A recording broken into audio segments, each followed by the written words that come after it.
एगो लड़का और लड़की प्रेम करत रहनी तो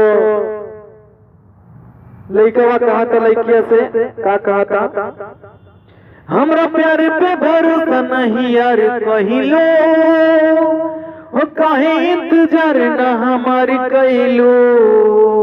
ए जान हमरा प्यार पे भरोसा नहीं यार कहिलो, काहे इंतजार न हमारी कहिलो।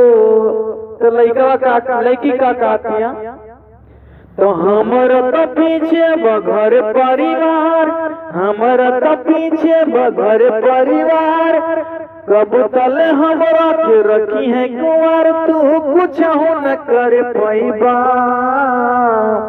अब डोलिया में कोई के सवार ले जाई भतार, तू देखते रह जाइबा। अब डोलिया में कोई के सवार ले जाई भतार, तू देखते रह जाइबा।